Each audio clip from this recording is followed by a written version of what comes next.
Ya, Assalamualaikum warahmatullahi wabarakatuh. Selamat malam. Selamat bertemu kembali dengan Kartika Guru Channel. Apa kabar semuanya? Mudah-mudahan semua dalam keadaan sehat walafiat, tidak kurang satu apapun. Bila saya akan share tentang apa dan bagaimana menjadi sekolah Nuclei School. Dalam waktu dekat ini, kemarin sekitar bulan Maret dan April, kita mengadakan sebuah implementasi pembelajaran STEM di sekolah Nuclei School. Sebetulnya ini adalah sebuah diseminasi dari pembelajar atau pelatihan leadership STEM pada tahun 2021. Dari 60 peserta dianjurkan untuk membuat membuat apa namanya? Bukan workshop, apa sih? Membuat proposal. Ternyata mungkin dari beberapa ada 20 peserta yang terpilih untuk menjadi sekolah Nuclei School. Kebetulan SMP Negeri 42 Bandung masuk ke dalam program implementasi Nuclei School ini, yang alhamdulillah sudah selesai dalam durasi 8 kali pertemuan, 4 siklus, dan 2 proyek. Jadi 2 siklus 1 proyek. 2 siklus berikutnya 1 proyek lagi. Melibatkan 10 panitia, 4 tim, 10 observer dari 10 sekolah Kota Bandung, kemudian diberikan pendampingan dari PMK IPA Matematika Yogyakarta, pendampingan akademis dan pendampingan teknis. Dan juga kita bergrup di Telegram. Alhamdulillah semuanya berjalan lancar dan baik. Oh ya, satu lagi, kita mendapatkan pendampingan atau konsultasi dari NIE atau NI Singapura. Yang alhamdulillah banyak sekali pengetahuan yang didapat dari konsultasi dengan para dokter yang berada di Singapura tersebut, join dengan Google Meet saat kita melaksanakan do, see, dan plan. Baiklah, izinkan saya share screen untuk beberapa item kegiatan. Mungkin harus diberikan gambaran, tapi alangkah baiknya apabila Anda juga ikut dalam membuka browser, ya, sehingga apa yang saya presentasikan di sini mungkin nanti Anda akan melihat apa dan bagaimana. Silakan gabung di browser, klik Join Nearpod. Tulisannya Nearpod. Ini kodenya WZMH6. WZMH6. Nah, untuk halaman pertama ini adalah kemitraan. Jadi ada dari P4TK IPA, kemudian ada dari Temasek Foundation, kemudian NI Singapura, dari ISTRI, P4TK Matematika Yogyakarta, IKIP Bandung, dan tentunya Kemendikbudristek, dan juga SMP Negeri 42 Bandung. Dan inilah para pembimbing atau konsultan dari Singapura. Kami diberikan keleluasaan untuk berkonsultasi dengan mereka, yaitu Dr. Tan Aikling. Kemudian ini adalah Dr. Tan Lik Tong, dan satu lagi Dr. Daniel Tan. Yang alhamdulillah banyak sekali ilmunya, banyak sekali pertanyaan-pertanyaannya yang mendasar. Contohnya untuk Dr. Tan Aikling. Ketika saya membuat drone, dasarnya itu huruf H. Saya bingung karena banyak pendapat, ya. Tapi nggak apa-apa, namanya juga diskusi kan. Jadi kita tuh sebelum mengajarkan kepada siswa, kita dengan para observer itu mengeksekusi yang namanya LPP dan LKPD. Nah, ketika itu LKPD saya itu mengharuskan dasar drone-nya itu huruf H. Tapi ketika para observer jangan, karena ini DP katanya gitu.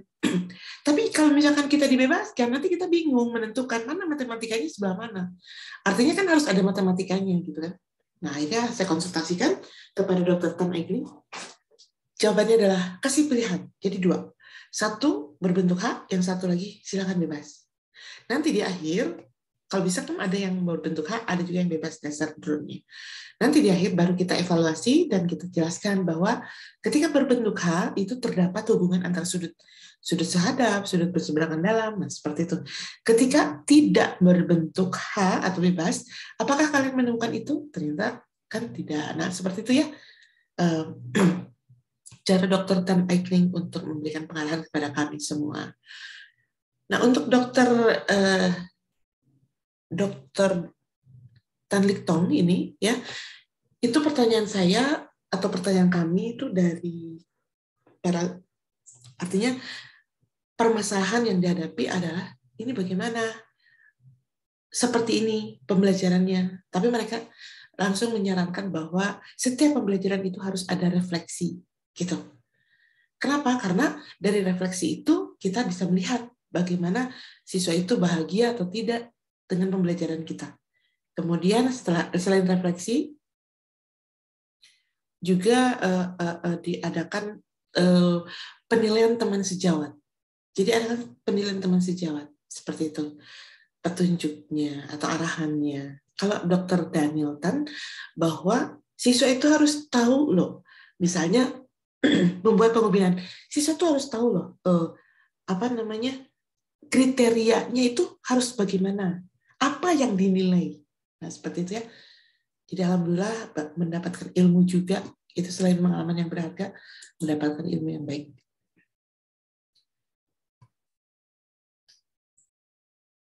Ya, kita udah direkam belum? Udah ya. Ini adalah tim kami dari SMP Negeri 42 Bandung, terdiri dari Pak Bayu Sukmadala MPD, kemudian DR Atuti Syaripah, dan ini Ibu Oneng, koordinator SPD. Mereka adalah semuanya guru IPA yang saya rekrut sebagai tim. Saya sendiri sebagai koordinator tim.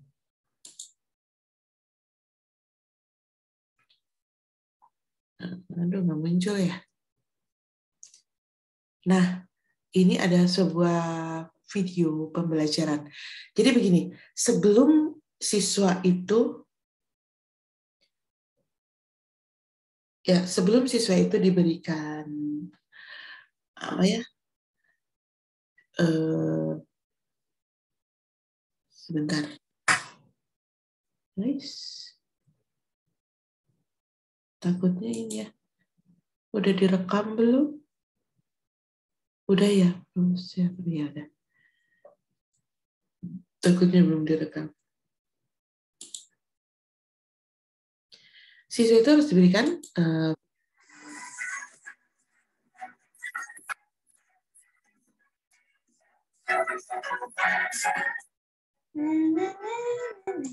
ya, video pembelajaran ini yaitu tentang bagaimana siswa bisa memahami sudut sehadap, sudut berseberangan dalam, sudut bertolak belakang, dan seterusnya.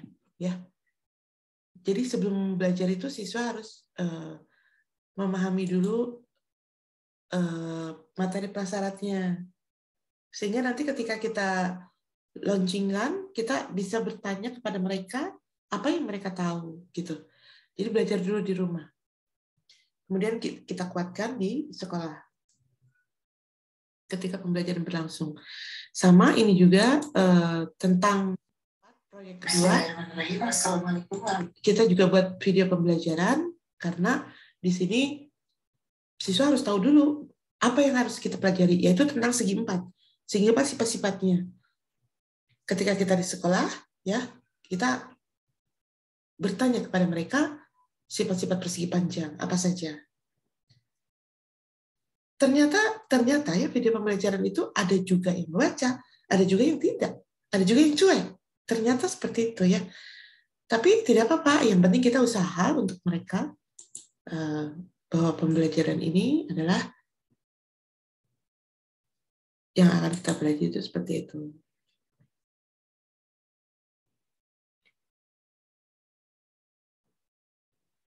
Ya, yang aku buka ini adalah RPP yang dilayangkan untuk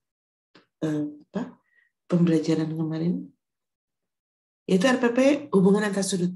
Apa hubungannya dengan drone? Ada hubungannya ya. Ketika RPP ini ada, jadi ada dua, ada RPP desain, ada RPP praktek. Ini adalah RPP desain. Jadi siswa itu nanti diberikan langkah pertama sih, siswa diajak untuk berkonsentrasi dulu. Seperti biasa doa dan sebagainya, kemudian siswa diajak berkonsentrasi dengan cara menyebutkan gajah dan semut. Kalau siswa menyebutkan gajah, tangannya harus membuat sebuah lingkaran bundar seperti itu. Nah, kalau semut maksudnya. Kalau gajah berarti harus menjentikan jarinya seperti kecil gitu kan. Gajah itu kecil, kalau semut itu besar kayak gitu.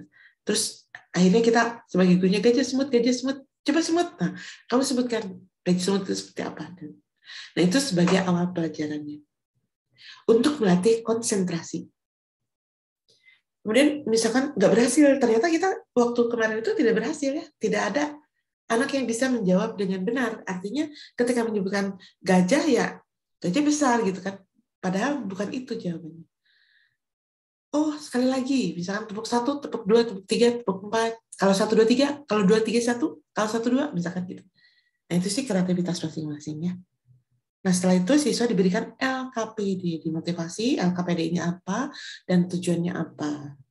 Begitu. Dan yang paling penting di dalam RPP ini adalah rubrik penilaian. Ya, rubrik penilaian itu penting banget. Di sini harus ada rubrik penilaian. Rubrik penilaiannya itu kan harus berbeda ketika praktek itu. Nah, di sini rubrik penilaiannya tentang kinerja. Selain kinerja, cermat, disiplin, tepat, tanggung jawab, itu juga harus ada penilaiannya. Kemudian di sini juga ada poin-poinnya, bagaimanakah cara peserta didik dalam menerima informasi yang ada pada LKPD. Nah juga reaksinya bagaimana. Cara peserta didik dalam menilai informasi menjadi informasi yang penting dan tidak penting. Cara peserta didik dalam mengetahui kaitan antara informasi yang ada dan seterusnya. Nah, ini penting banget kita ketahui, ya, kita ambil sebagai rubrik penilaian. Cara peserta didik dalam memeriksa semuanya, kemudian cara presentasi, bagaimana gitu ya. Kemudian ke penilaian keterampilan artinya bagus atau tidaknya mungkin ya. Keterampilan itu nilainya 1-4. Kemudian ini materi sudutnya. Oke. Selanjutnya adalah LKPD. LKPD-nya kita punya 2 ya di sini. Oh, ini mah LKPD praktek. LKPD praktek. Ini, LKPD desain tuh yang ini. Jadi siswa diberikan LKPD, nah ini. LKPD-nya adalah merupakan sebuah permasalahan. Kemudian diselesaikan dengan pendekatan STEM. Permasalahannya ini adalah, contohnya adalah, ini adalah sebuah menara Saidah yang terdapat di Jakarta. Dalamnya sudah tidak bisa atau tidak layak pakai lagi. Artinya manusia tidak bisa masuk ke dalamnya. Tetapi pemerintah setempat ingin memperbaiki kaca-kacanya terlebih dahulu. Nah, bagaimana mendeteksi kaca-kaca yang pecah itu? Ternyata, ya, siswa diberikan permasalahan ini tuh, siswa itu banyak sekali penyelesaiannya. Ada yang menggunakan kekeran, ada yang menggunakan damkar, gitu. Ada juga yang menggunakan drone, seperti itu. Jadi untuk siklus 1 ini yang merupakan desain itu, kita bebaskan siswa untuk menyelesaikan apa adanya. Ya, yang tentunya nanti akan dihubungkan dengan matematika ya. Tapi belum, di sini belum. Ini belum dieksekusi oleh para observer. Kita ini salah, bukan seperti ini. Jadi intinya apa yang siswa selesaikan yang merupakan sebuah masalah itu presentasikan. Seperti itu. Dan yang tadi ini adalah LKPD praktek. Untuk praktek itu siswa itu juga harus mampu membuat prototipe. Jadi prakteknya itu minggu depan. Prakteknya itu langsung ke membuat drone. Nah, kita kan mengadakan plan itu sehari sebelum pembelajaran dimulai. Ketika pembelajaran dimulai pada hari berikutnya, yaitu saat itu tanggal 22 dan 23 Maret. Nah, 23 Maret ini kita mengadakan pembelajaran di kelas, yaitu do, ya.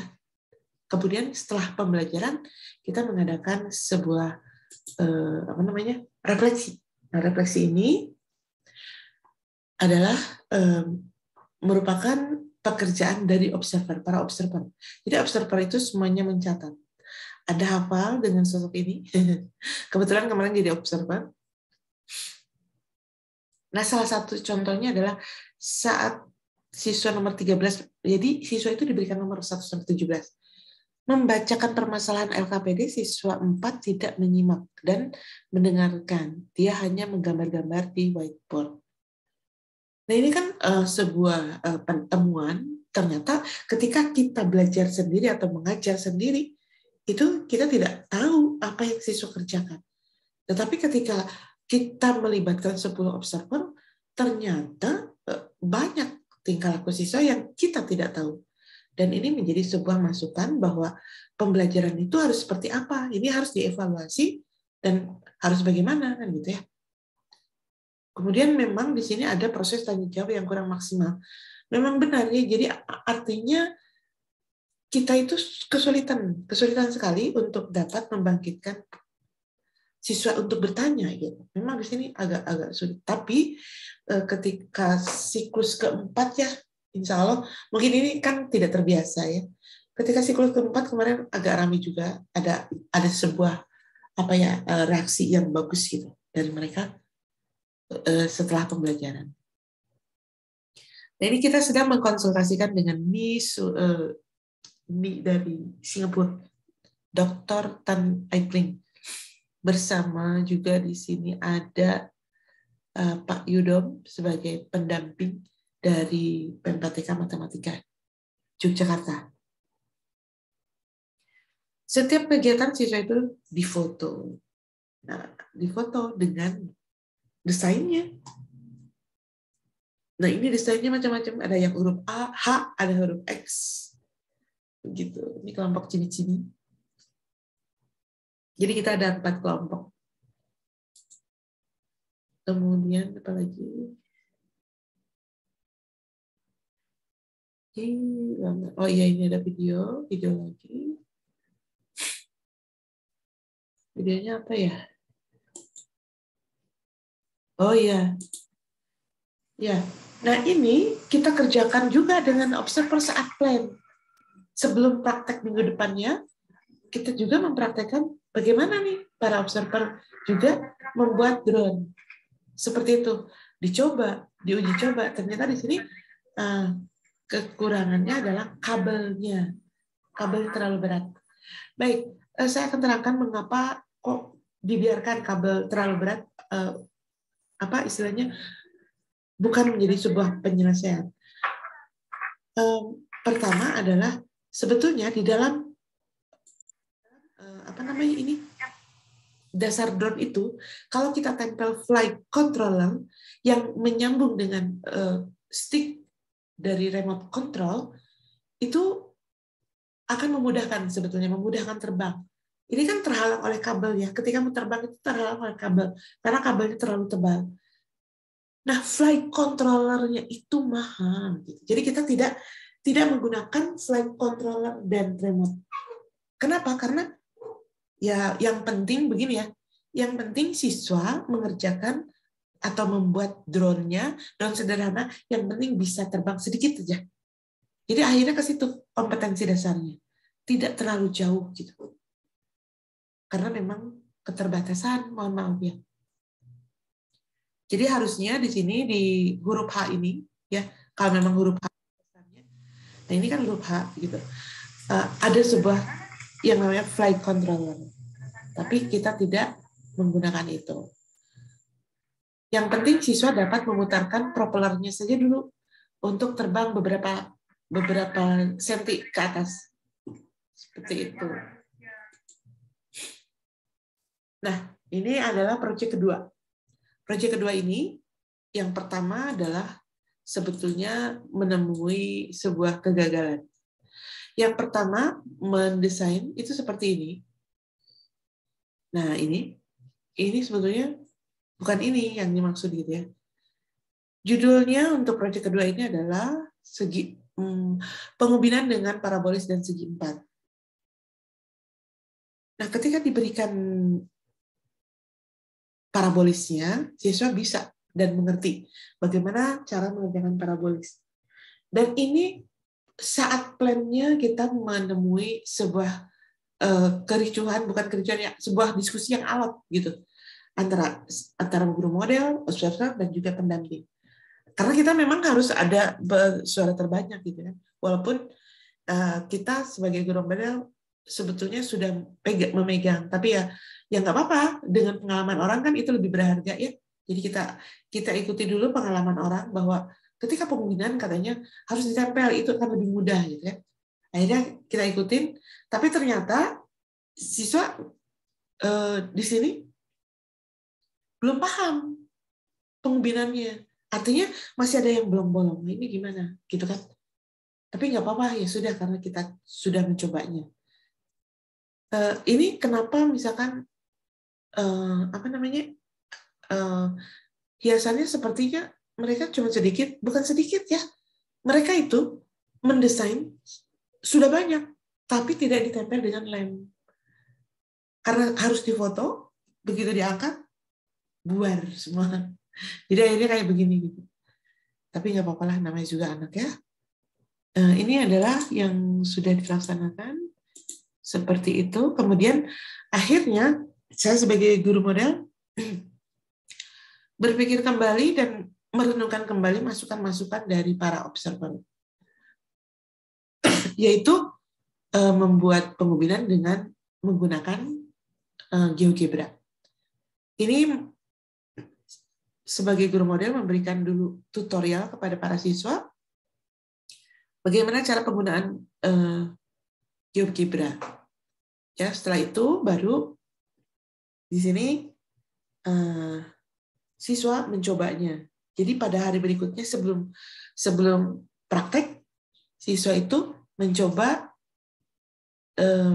aplikasi GeoGebra di laptop, di mana kita kerjasama dengan sekolahan sebagai panitia sekolah menyediakan 4 buah laptop untuk 4 kelompok mengerjakan desain parabolis dan segi 4. Jadi pinggir-pinggirnya itu parabolis, tengahnya harus segi 4 gitu. Harus kumpulan segi 4.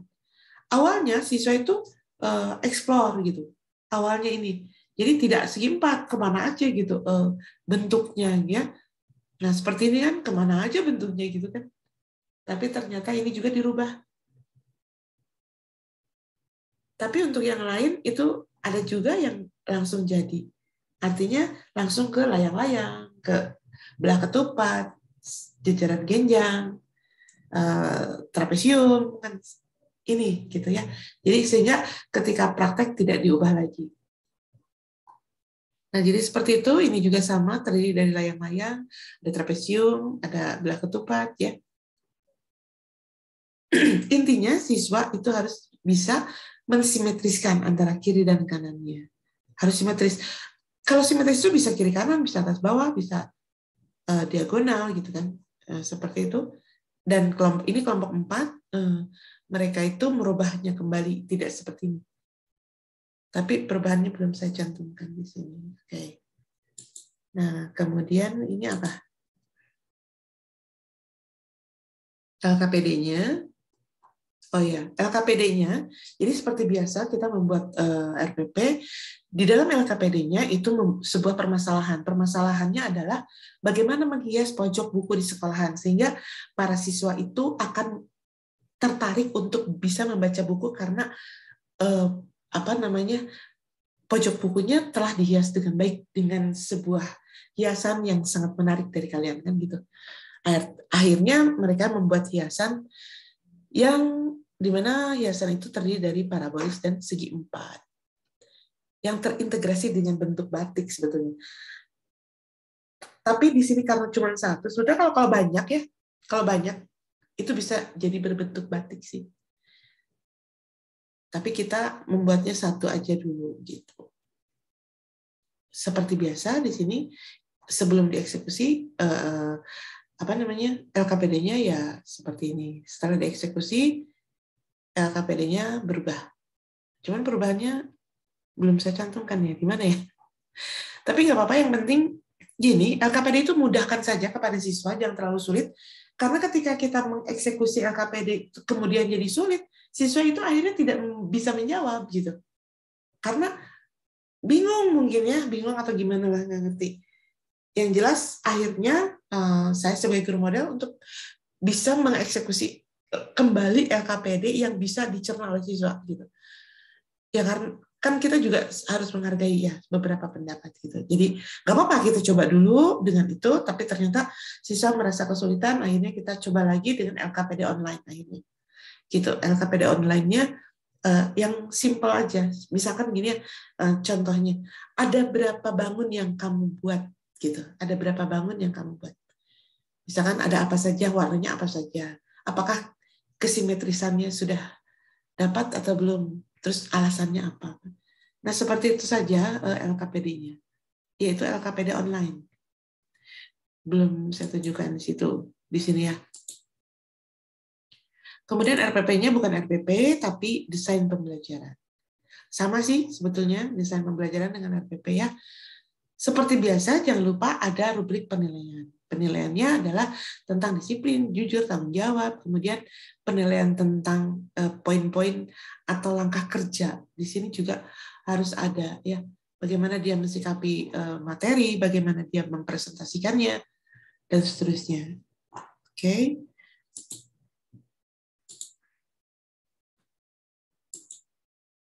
Nah, ketika pembelajaran berlangsung, saat siklus 3, itu awal atau plan, setelah plan itu kan siklus 3 ya. Nah, siklus 3 itu masih bentuk desain. Siswa itu sudah diberikan video pembelajaran tadi ya, yang sudah di-share. Nah, tetapi ketika kita sebagai guru model ya, mempertanyakan segi 4 apakah ini, ternyata tidak ada yang menjawab, hanya 1 orang. Dari 20 siswa, 17 siswa, hanya 1 orang bisa menjawab bahwa ini adalah segitiga A, B, dan C ini bisa menjawab. Sebenarnya saya prihatin juga ya, kenapa siswa nggak bisa jawab gitu ya. Heran gitu, apakah siswa belajar apa tidak gitu. Kita kan jadi curiga. Tapi nggak apa-apa.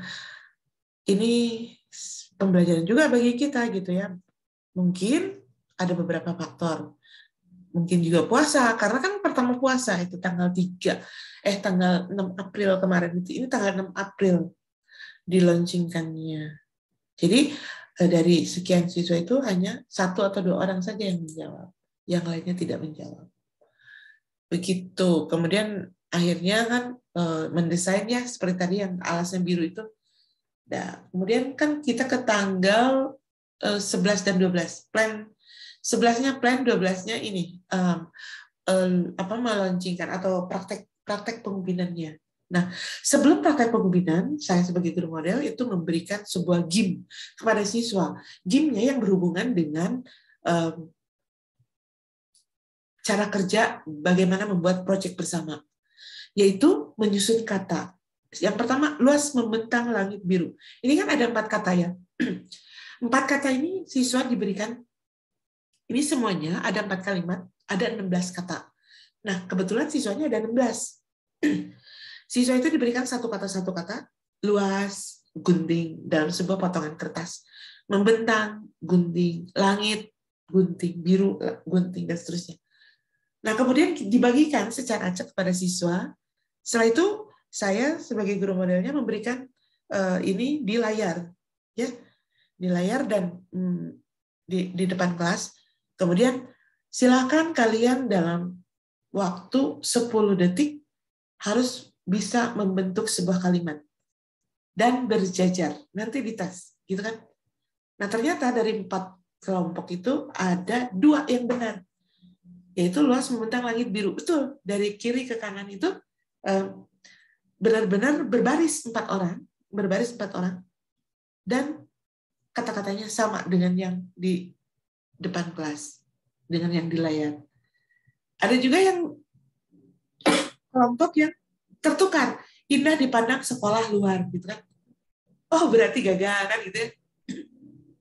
Terus ada lagi yang dari kanan ke kiri tulisannya. Misalkan hormat selalu pada guru. Itu dari kanan ke kiri. Loh, ini kayak tulisan Arab gitu. Gagal. Jadi hanya 2 kelompok. 8 orang yang menang.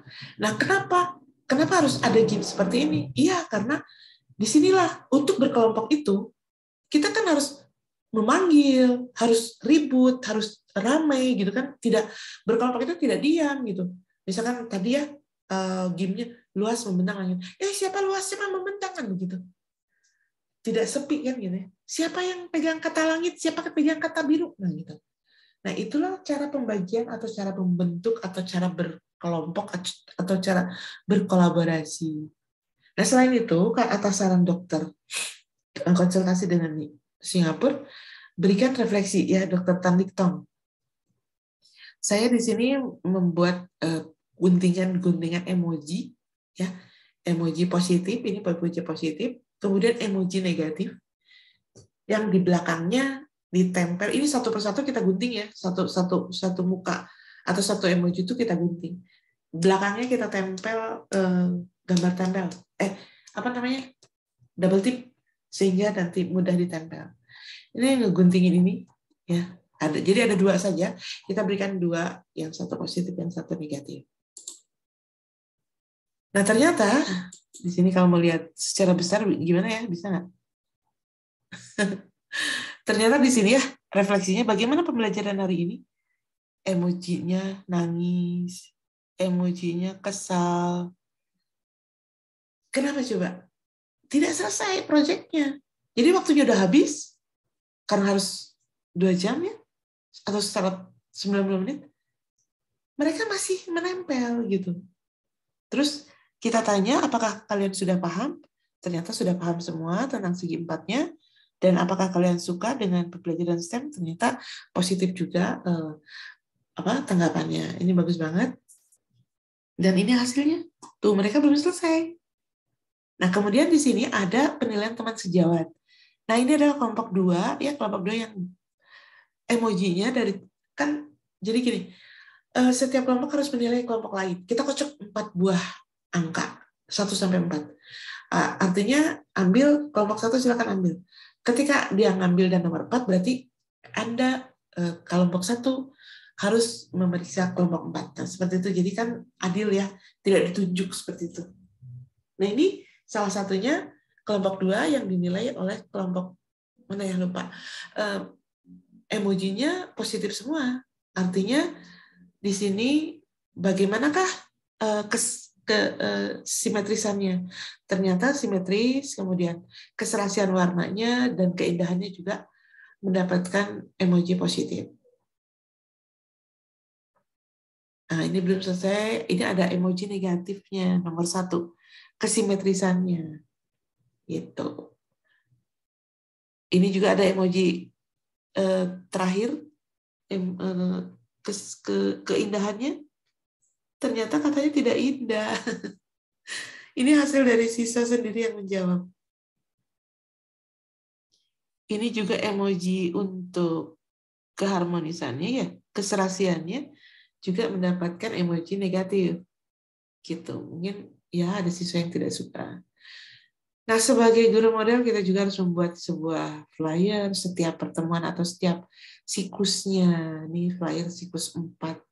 Di mana flyer siklus 4 ini harus dipropagandakan kepada grup Telegram biar semuanya mendapatkan informasi. Baik Google Meet-nya, waktunya, kemudian siapa saja yang hadir, kan gitu ya. Sebetulnya ada ya yang sudah jadi. Ternyata di sini tidak ada ya. Sebetulnya ada yang sudah jadi. Nah, seperti itu mungkin gambarannya untuk bagaimana dan bagaimana implementasi pembelajaran STEM.